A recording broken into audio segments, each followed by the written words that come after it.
It's a pleasure to be with all of you today, and I'd just like to thank um, Charu ma'am and the organizers for including me in this wonderful initiative. Um, I don't know if I can start right now, or if any of you would like to make a to say anything before I start. Should I go right away? Should I start? Yes, ma'am. Yes, of course, ma'am. Shubhaji, namaste. Thank you so much for taking out this time to be, with our children and with the NIBS community, and actually all the Smile ambassadors across the globe who are watching. Thank you so much. Thank you. It's really a pleasure to be part of this. And I've just watched a little bit and heard a little bit of my dear friend Aditi Mangaldas speaking to all of you. And I've been an admirer of hers for many years. So, as much as I enjoy her dance, I also enjoy the way she explains everything. So, thank you for that opportunity as well. Um, I just wanted to share some parts of the wonderful life that I've had in the companionship of music. Um, like many other performers today, I don't come from a family of hereditary performers. Not too long ago, maybe just about a century ago or a little longer, um, musicians belonged to gharanedar communities. There were special families who specialized in music and were great artists and promoted and propagated the great treasures of Indian music across different genres, whether it was classical music or whether it was folk music. I don't belong to a family of hereditary Khandani musicians, but I have been very fortunate in being able to study music and follow my passion for music. And also, I think that it's important for me to state at the very outset that this would not have been possible had it not been for the immense unconditional support and encouragement and guidance that I got first from my parents. My parents were Jaya and Skand Gupt. They were actually teachers of English literature at the University of Allahabad in northern India. It was a very well-known university at that point.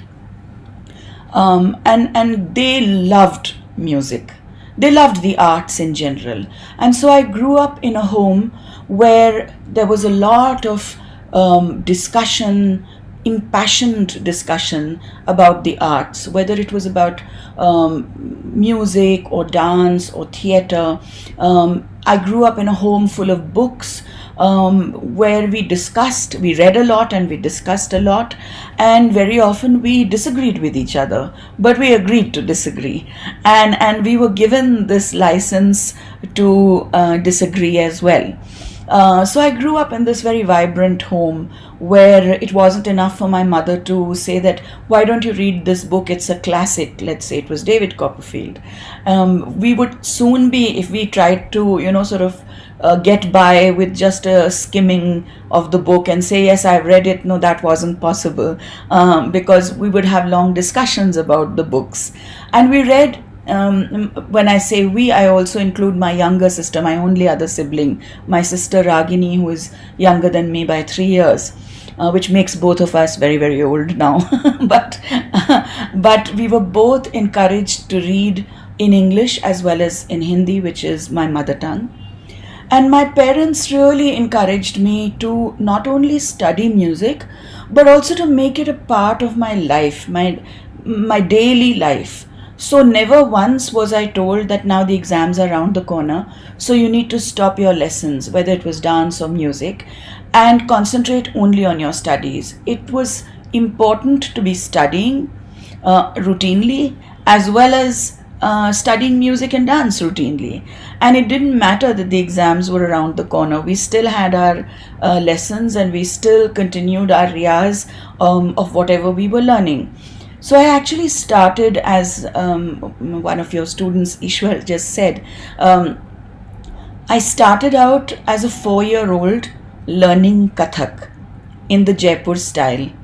And like, you know, when you start learning, of course it's very exciting to be learning dance, and it's great fun. You learn a lot. You also learn a lot about movement, balance, expression, and what I mean, there's so many things that you learn through dance. But also I loved the times when I would perform on stage, because that meant that I would get a new costume, possibly made out of my mother's old sari, and I would wear jewelry and I would wear makeup, and that was highly exciting for me. And as a 4-year-old, I did make that statement. I have to confess that I did make that statement, which Ishwar quoted, saying that मैं अपने घराने का नाचती हूँ.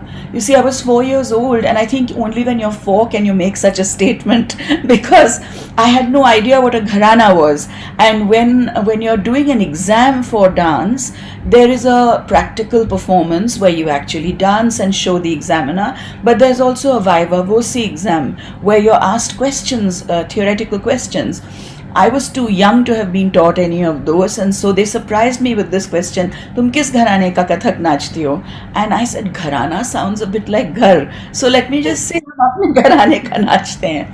So that's how I made that terrible faux pas many years ago. But that was the start of a journey which has constantly been enriching my life. For many years, I studied Kathak. And then my mother, who was a remarkable person, she had also learnt music and dance, but and I'll come back to that a little later, but she had not made that her profession. And so my mother said to me that, as a dancer, in any case, it's not a very good idea for you not to know anything about music. Why don't you also start learning vocal music? For one, it's going to help you understand the music that accompanies you. But also, there is an element of miming, abhinay, in dance, where in Kathak in particular, in the past, the dancer would also be a singer and would sing a special form of classical music called thumri. And so my mother encouraged me to learn vocal music. Once I started learning vocal music, I was so completely enraptured by it that I said, this is what I truly enjoy, and I enjoy it even more than dance. And so I started concentrating on vocal music, and I had a lot to learn. I was very fortunate, in Allahabad, the head of the Department of Music was this great scholar composer, Pandit Ramashray Jha.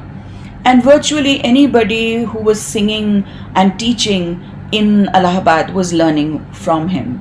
He was also the head of the department of music. And so he was a man who had very little time, actually.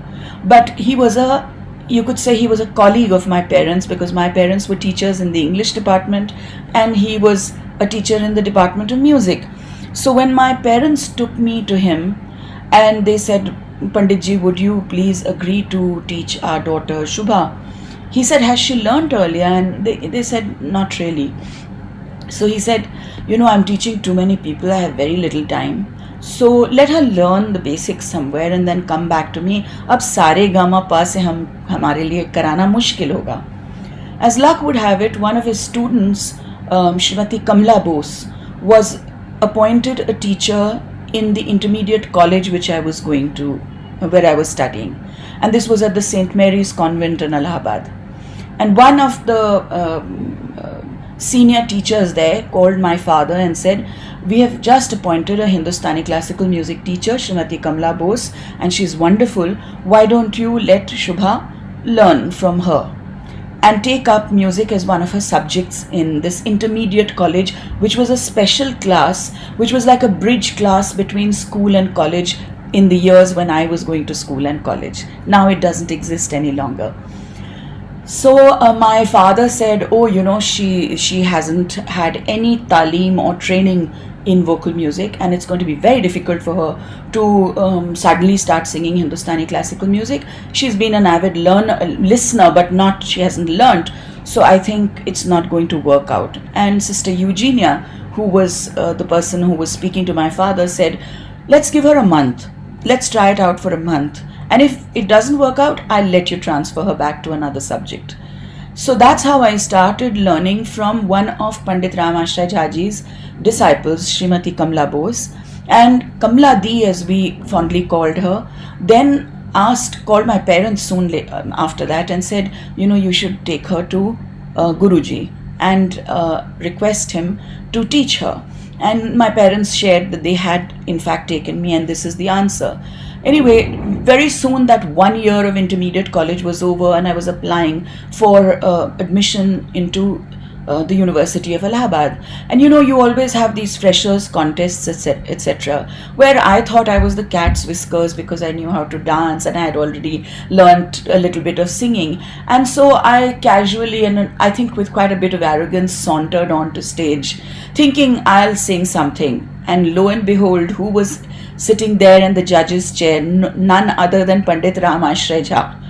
And I can't tell you, I turned to, I think I either froze or turned into a little puddle over there because I was so frightened seeing him sitting over there, and I squeaked out a bhajan that Kamladi had taught me.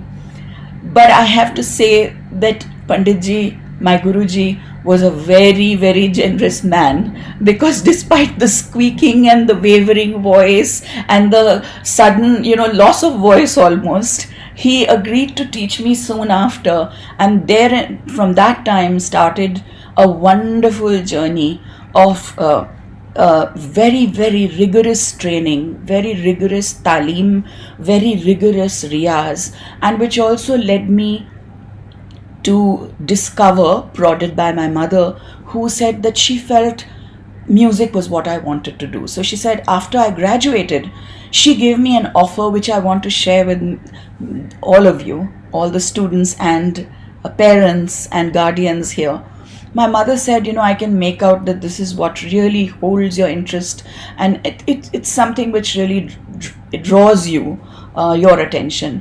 Why don't you take a year off to decide whether you want to do music or whether you would like to study? I had psychology as one of my subjects, whether you would like to study psychology. In fact, I was trying to get admission into a master's in psychology. But my mother said, take a year off. What's the hurry? Think of what would make you really happy through your life. You don't have to do what everybody else is doing. Take a year off to discover whether you want to spend your life with music or not. And if you do, your father and I are there to support you and encourage you. But you must take this time to think. This is a decision you must make. And by making me that offer, I think she made many, many very important points. One, that the decision to do music and for it to be what I surrendered to right then was left to me. It was an independent decision, but of course encouraged by my parents. Also, the idea that she gave me was that, look, with music there's never going to be a situation where you get promotions as you would in any other career. So it's not going to be a secure career path. You don't even know what will happen. But if this is what really makes you happy, this is what brings that smile to your face, then this is what you must be doing. And then don't crib about the fact that everybody else is moving on in life, getting the kind of success and progressing in the way that is possible in other professions. You have to decide. It's possible that you'll never be a well-known performer. It's possible that you'll never get a concert. But then there are so many artists who have made this decision and stuck to it. So if you have the guts, make the decision, and we are with you. I don't think it took me a year. I think it took me just about a month to say I've made up my mind, and I was really thrilled with the offer. And then, really speaking, I did follow her amazing advice to really not ask about when I will be on stage. When am I going to get that, big break? There were no talent contests of the time, the reality shows that we have now. In fact, I grew up in Allahabad with so many people who had seen me since I was a little girl. So soon after, I think about after 5 years of my training in Hindustani music, my mother again prodded me and said, here you're in a very secure atmosphere. Everybody knows you. You're the little girl they saw when you were a baby, and they're going to be indulgent with you. They will never say that you've sung badly today. There are probably people whom you address as Masi, aunt, uncle, Didi, whatever. They're not going to tell you actually whether you're meritorious or not. You need to find out whether you are meritorious or not. And so you must leave Allahabad and go to one of the centers where music, Hindustani classical music, is considered to be of importance and where there have been a lot of artists. So it can either be, let's say, Kolkata, or it can be Mumbai, which was then known as Bombay, or it could be even Delhi, where a lot of artists live. And so I moved to Delhi. I started learning from Pandit Vinay Chandra Maudgalya ji, who had made an enormous contribution to the world of Hindustani classical music by starting the very well-known institution Gandharv Mahavidyalaya. And he had taught scores of people music, and so I started learning from him. At the Vidyalaya, I met many visiting musicians and teachers such as Pandit Jitendra Abhisheki, Pandit Kumar Gandharv, Pandit Vasant Thakar, all of whom were kind enough and generous enough to teach me. And while the institution ran like any other institution, I must also share with all of you that the people from whom I received my training in music, I never paid them a single penny, and neither did they ever ask for a single penny. It was done in the typical Guru Shishya Parampara, where the student goes to the door, to the threshold of a Guru, and the Guru accepts you as part of an extended family of disciples. There is no transaction as such. Sometimes there are transactions, some people do tuitions, and that is another way of learning and teaching. Nothing wrong with that. But I need to share with you that all of these great pioneers in music, these great musicians who had very hectic lives as important concert performers, whether it was Pandit Kumar Gandharv, or whether it was Pandit Jitendra Abhisheki, or Srimati Naina Devi, or Pandit Vinay Chandra Maudgalya, who was running an entire institution for music. All of them gave me freely of their time, their wisdom, their scholarship, and their genius. And I'm going to be eternally grateful to them.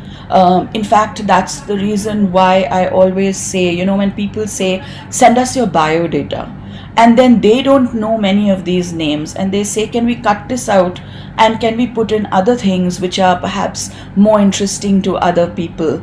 I always say, no, cut everything else out, just keep the names of the gurus, because what they have given me is something that I cannot put a value to. It's invaluable.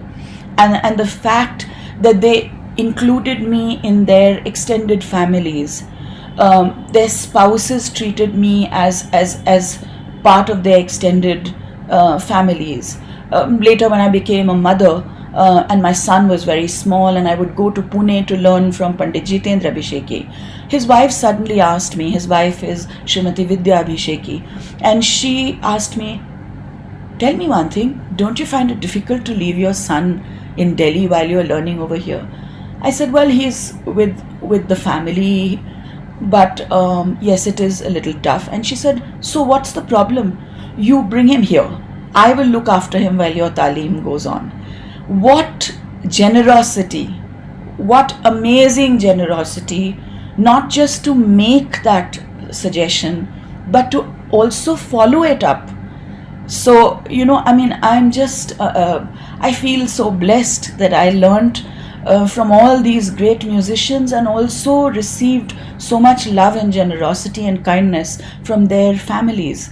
I just wanted to mention this to you because a lot of us know about the Guru Shishya Parampara, and we have this idea of a wise sage, looking somewhat like a sadhu, and all of us the disciples falling at their feet.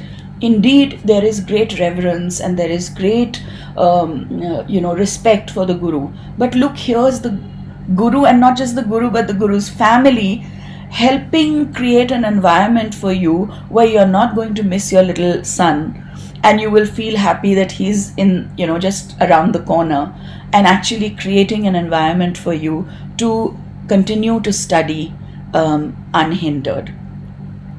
So my parents, my gurus are people I constantly thank, and there's not a single, I don't have to wait for Guru Purnima to celebrate my gurus and remember them. That's a day when we just, that's a ritual that we follow. But in fact, it's every day that I thank them for the kind of wonderful atmosphere that they created for me.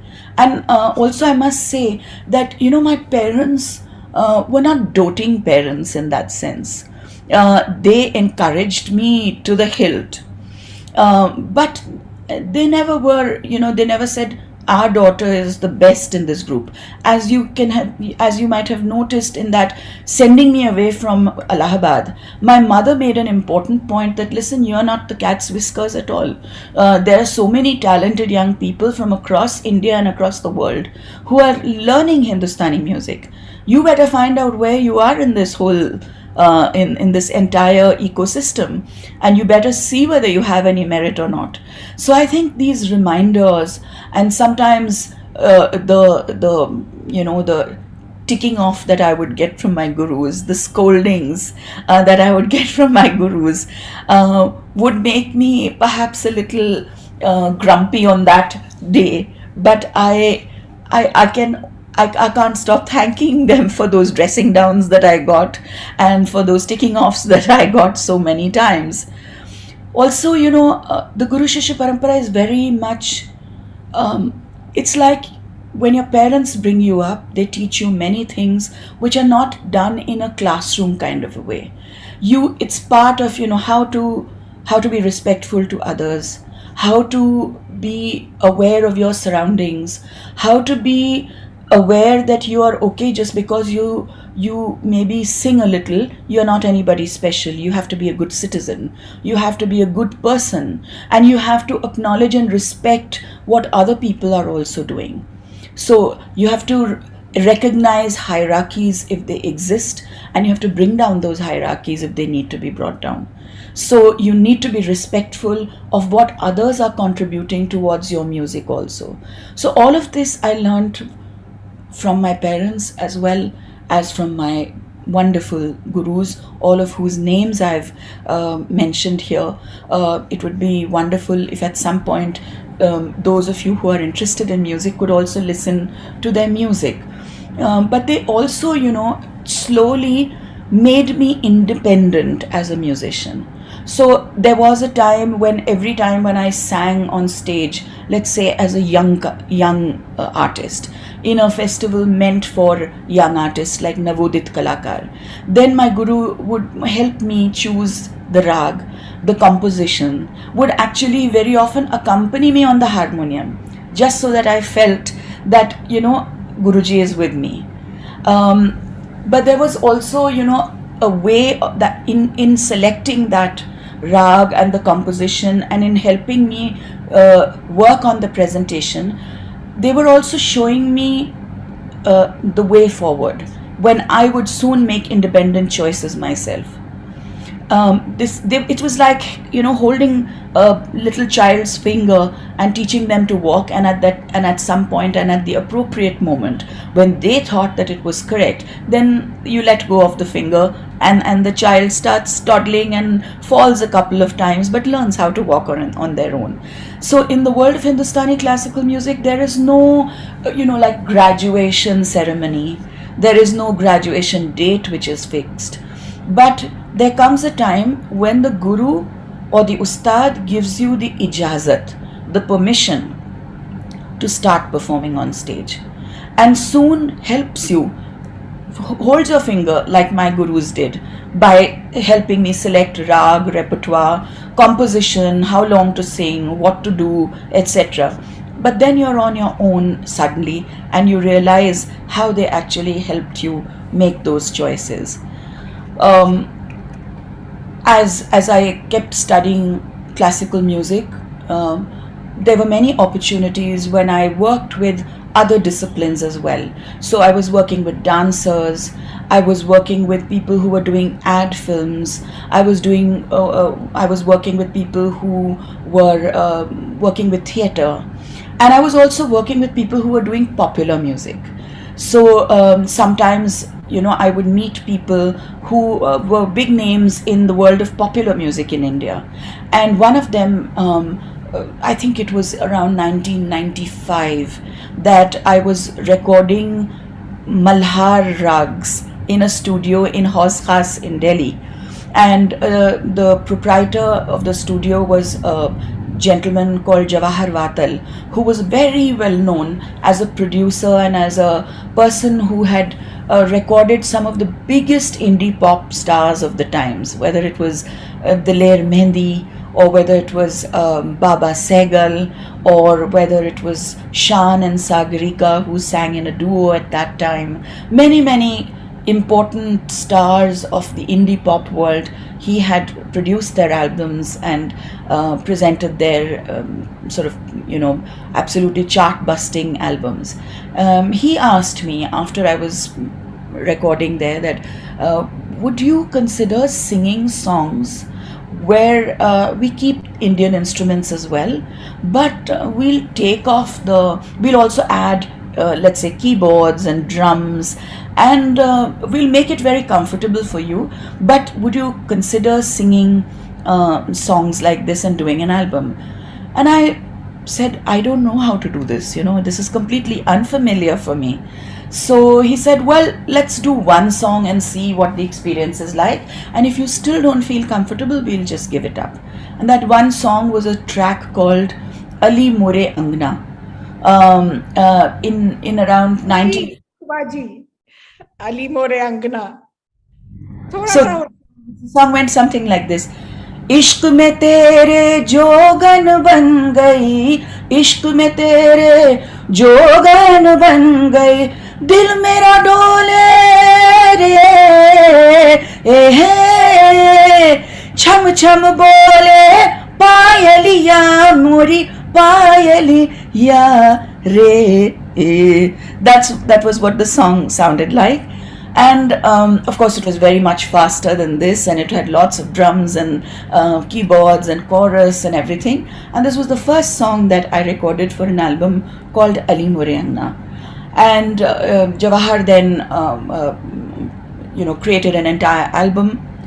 And suddenly I found myself in the thick of a big discussion about whether I've betrayed the world of classical music and taken up popular music, and this was a huge betrayal.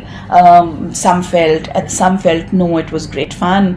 So I got my fair share of brickbats as well as approval, and but it was a very challenging assignment for me, and I've continued this kind of dual life of being somebody who's I spend the maximum amount of time studying Khayal and Thumri Dadra, and now teaching it also to my young friends who want to become musicians. But I've also worked with other genres of music, including popular music. Later I worked with Shantanu Moitra, very well-known composer, on an album called Ab Ke Sawan. Later worked with him again for another very important album called Man Ke Manjeere. And I've continued to work with various musicians who have really again enriched my life by giving me the opportunity to work in an area which is not something I've been familiar with. But it's been a life of complete adventure and complete in the companionship of a companion who never lets you down, music. So it's been a great life. That's why I've got so many smile wrinkles all around my eyes, because I'm constantly smiling.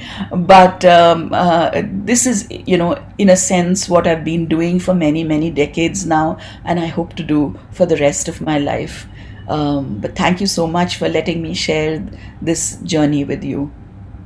Not at all. This has been a blessing for us. And you mentioned two of, I know, my favorite songs.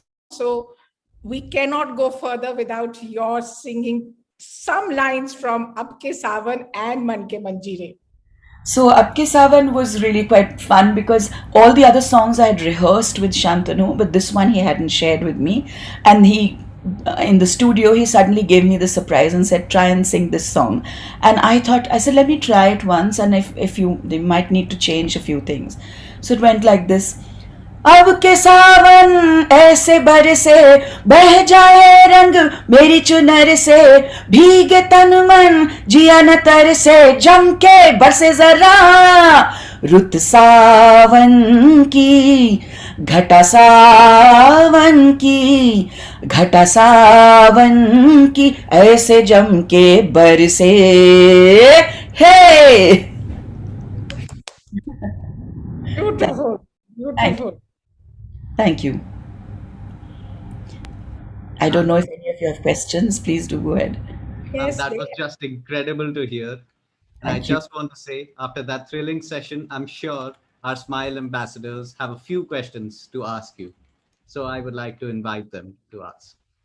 Certainly. Namaste, ma'am. Namaskar. Namaskar. Apart from the one that you already mentioned, is there any other anecdote with Pandit Ramshreya Jha that is close to your heart? I'll tell you a very interesting one. In 2000, the government of India honored me by giving me a Padma Shri. Soon after that, my Guruji called me back to Allahabad to do a concert. Before the concert, as very often happens, there were a few journalists from the city who wanted to speak to me and to him.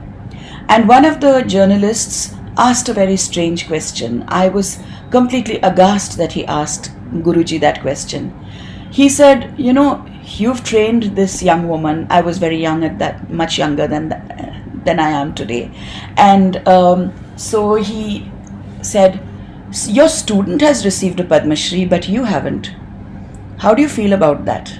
Now that's a mischief-making question, And guess what Guruji responded? It didn't take him a minute. He didn't bat an eyelid. He said in Hindi that ऐसा है, जब कोई पतंग उड़ाता है तो किसको गर्व होता है, पतंग जो उड़ रही होती है या उड़ाने वाले को? So who feels the sense of pride when you are actually flying a kite? Is it the kite that experiences the pride in being able to fly, or the person who is actually flying the kite? So he said he was the person who actually, and I thought, what a generous way of responding to such a mischievous question. So, and it didn't take him a minute to say that, And I still remember how horrified I was. I think my jaw had dropped open, and then I said, "My God, what is he asking?" But see how beautifully he turned everything around. Yes, ma'am, indeed. And that was really interesting to know. Thank you.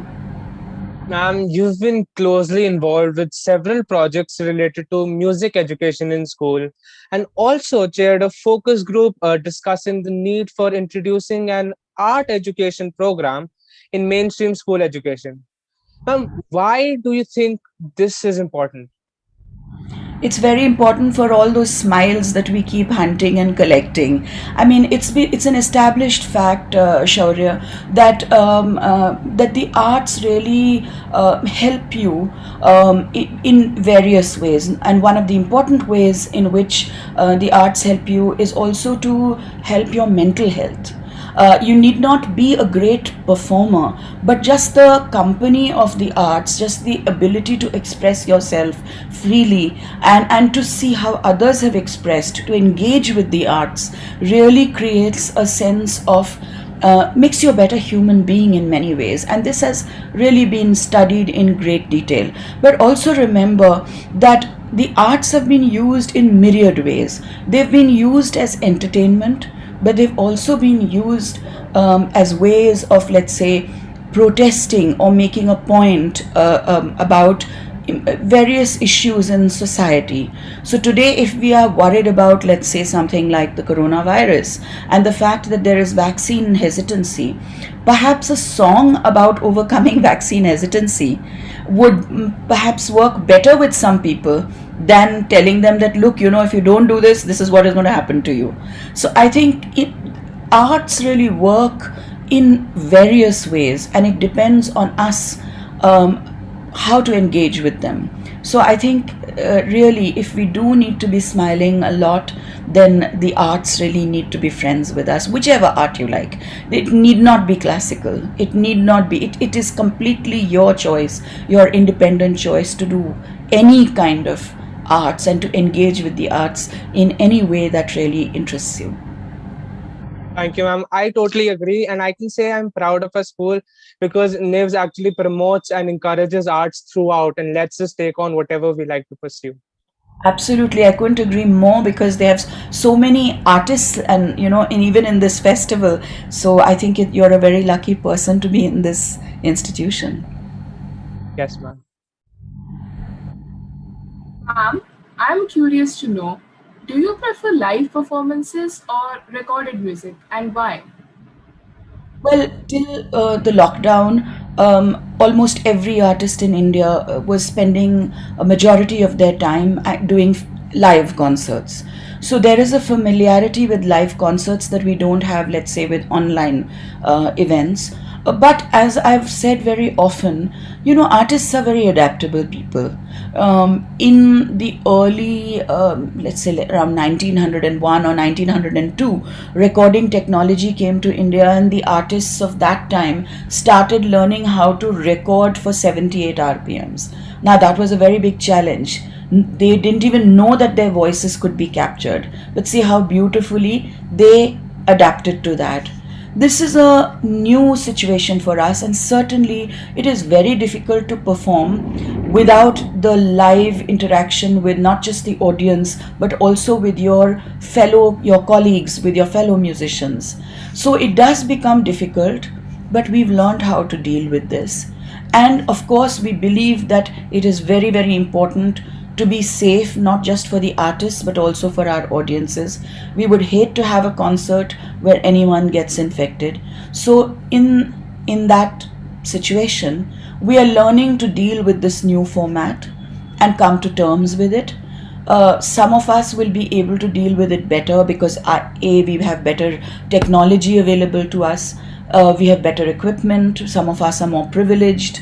Others may not be so familiar with technology and may face a challenge, but I think it's not an insurmountable issue, and I think it's important for everybody to stay safe. So much as I would like to go back to that wonderful vibe of live concerts, till it's safe, I'm going to meet all of you online. Thank you, ma'am, and we are looking forward to it. Yes. Do you feel that social media platforms can be used to preserve the art or classical music? Social media is really quite empowering, and has been quite empowering. What usually, I think, theoretically, yes, it can be used to spread the message about different forms of arts. But at the same time, I would also have to say that social media too is controlled and manipulated by people who have perhaps the means to do so. So whereas at one point of time, let's say something like YouTube, you could share your videos, but you'll never get the banner space until you buy it. So you'll never get the hits until you have an entire social media company actually helping you along. So I think these are specialist areas, and unfortunately, while being empowering, they are also controlled and manipulated by various corporations and by various large stakeholders. So we should use them to the best of our advantage, and at the same time realize that, like everything else, today if a film is released, it's certainly going to have the means to take over any platform that it wishes to. We as Hindustani classical musicians would not have that. But at the same time, that's fine. We do have our followers, and we share as much as we can with those followers. Thank you, ma'am. And I'm glad we are making the best out of everything we have right now. Thank you. Ma'am, you said in an interview that the term ustad is used for a male maestro, but there is no equivalent term for women. So, Yes. what term would you like to introduce for women maestros? Actually, now, Gurleen, they use the term Vidushi, which comes from, Vidya and from the term Vidwan. So they do use Vidushi, and some people refer to great women musicians as Ustani. Like an Ustad, they also say Ustani. But I've rarely come across, I mean, let's say on All India Radio, women musicians who are senior are referred to as Vidushi Kishori Amonkar ji or Vidushi Prabhatre ji. But in general, you don't see the use of Pandit, Ustad, or their counterparts for women being used liberally by women.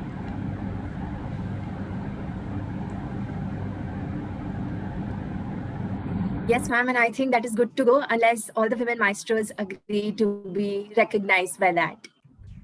Yes, I think it's also a reflection of the fact that women have sort of been pushed into the background very often. Ma'am, did you pursue any hobbies or interests other than music during the lockdown? Yes, I used to be quite a halwai at one point of time. I have 32. I can't even say I have 32 sweet teeth now. I can only say I have 31 because I lost one to the dentist. But I have many, many sweet teeth, and I used to be very fond of cooking. And I went back to baking during the lockdown.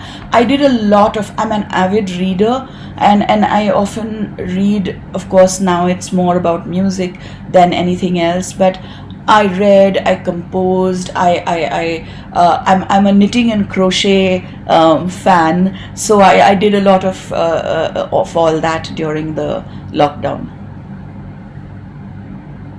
Thank you, ma'am. And I'm sure all of us here somehow rediscovered ourselves during the pandemic. Yes, absolutely. Ma'am, what are your views on Bollywood music and which is your favorite song? Janvi, I enjoy all kinds of music, and I listen to a lot of different kinds of music, including music from Bollywood.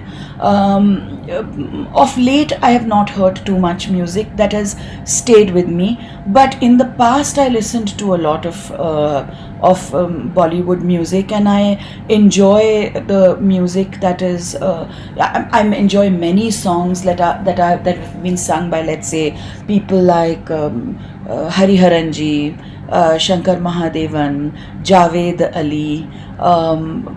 There are many of them, whose work I enjoy greatly, and I think there are wonderful voices in Bollywood. Which sometimes come up in only one song and then disappear. But nevertheless, I've really enjoyed the music. I haven't been able to be in touch with very recent Bollywood music, to be honest with you.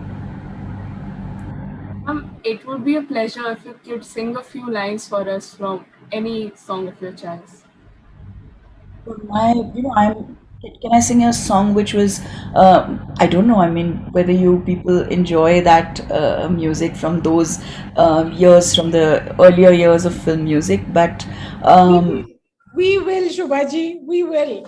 one of my favorites was, Lata ji's wonderful song from a film called Guide with Devanand ji and Wahida Rahman ji.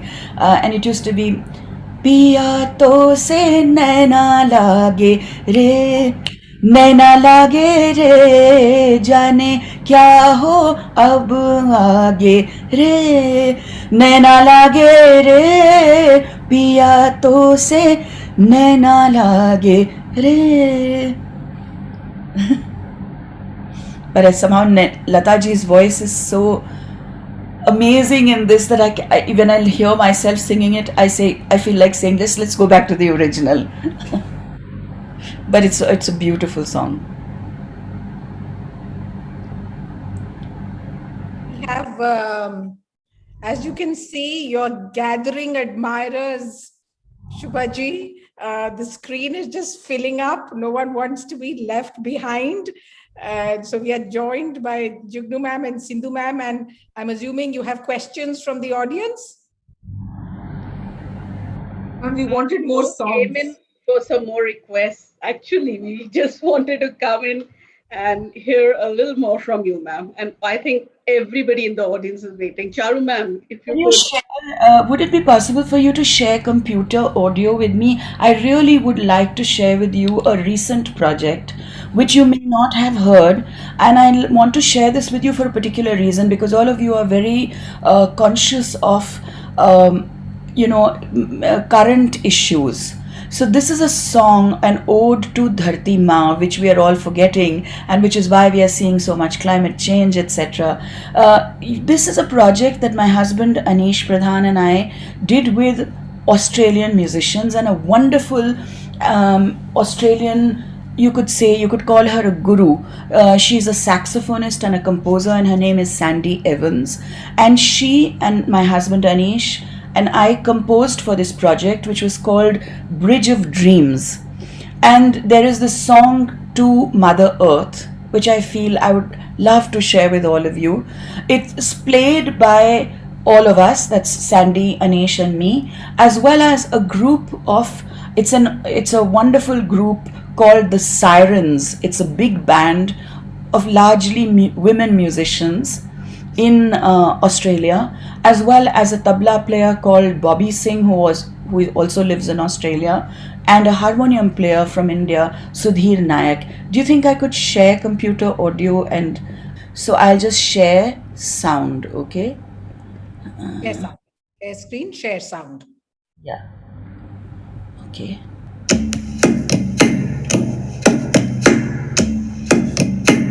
Is it audible?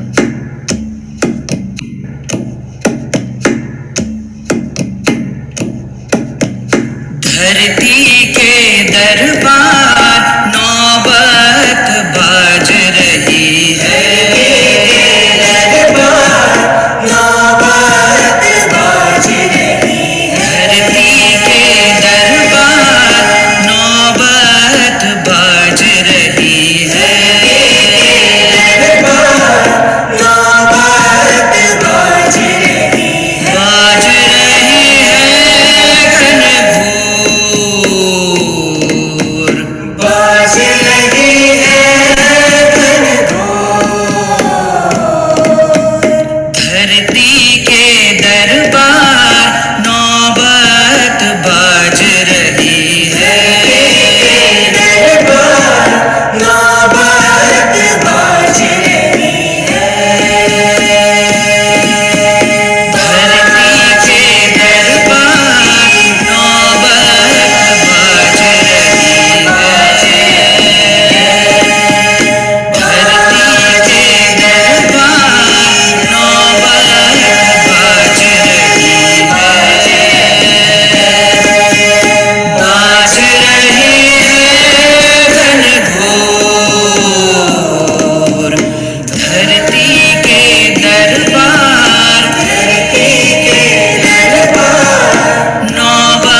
I won't go on.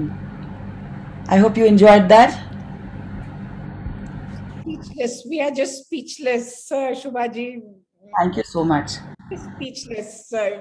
I don't think words can define the feelings that we all must be going through. You know, you're just simply amazing, simply astounding.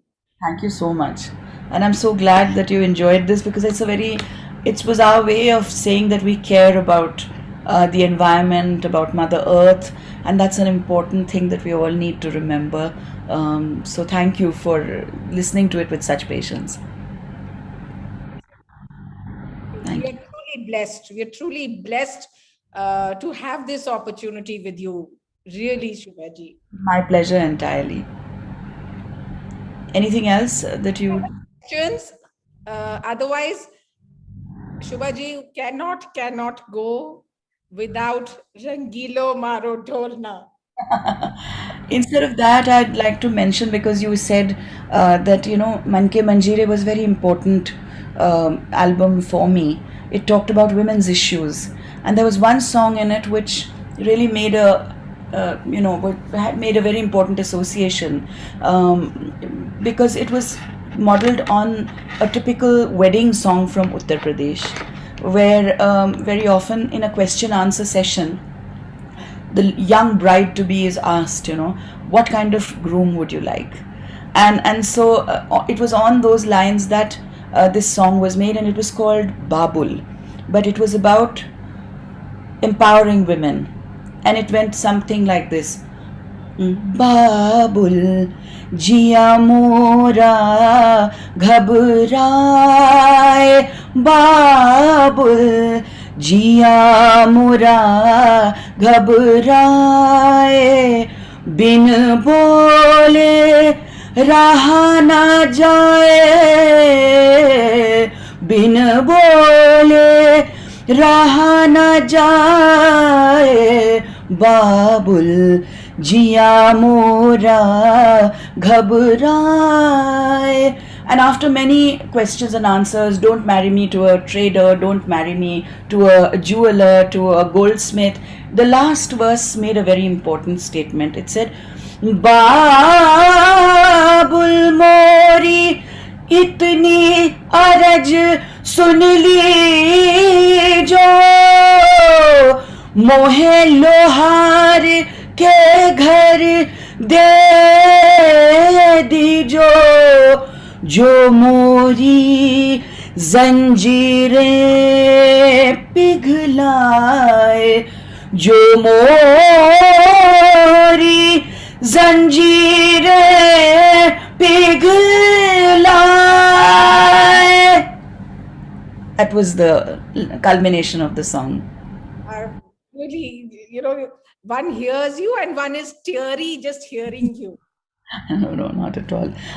So glad you enjoyed this, but this was one of the songs which I sang for that album, and which I really feel makes a very powerful statement.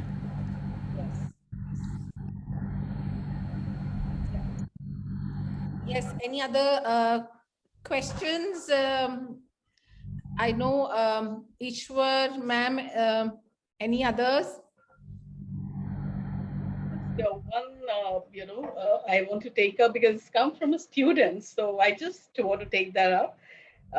So Deepa asked, is there any age to start learning music? No, I think it's quite possible to start learning at any age.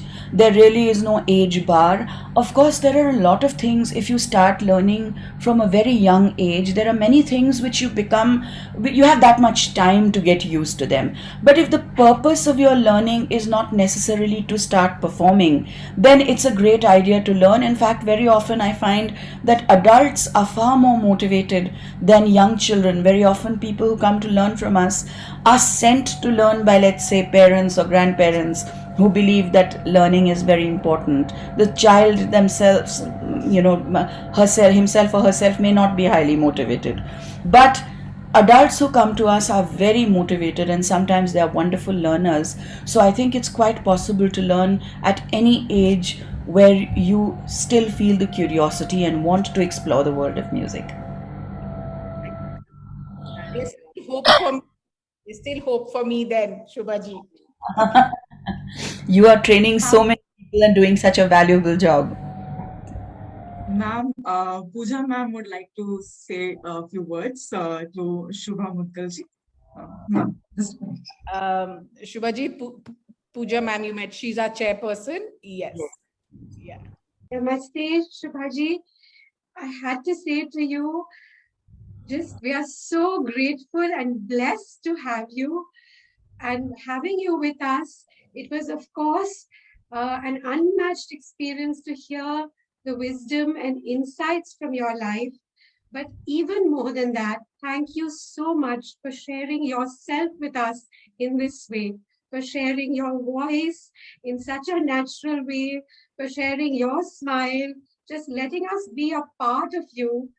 Truly, as you spoke, we felt the screen transformed from being a screen to a setting. I felt we were sitting under a tree and talking together, receiving wisdom from a guru. And it was just an unmatched experience. I can just see from all our children's faces and the way our hairs were standing on end. This was just such a beautiful experience. Thank you so much for being with us. What a Thank you. privilege and pleasure is mine, and thank you for making me a part of this initiative, and thanks to all of you who listened and who asked questions. It's been an absolute pleasure meeting all of you. Thank you. Thank you. Thank you. Stay well, stay safe, and hope to meet all of you in better times. Thank you. Definitely. Thank you. Thank you. Thank you.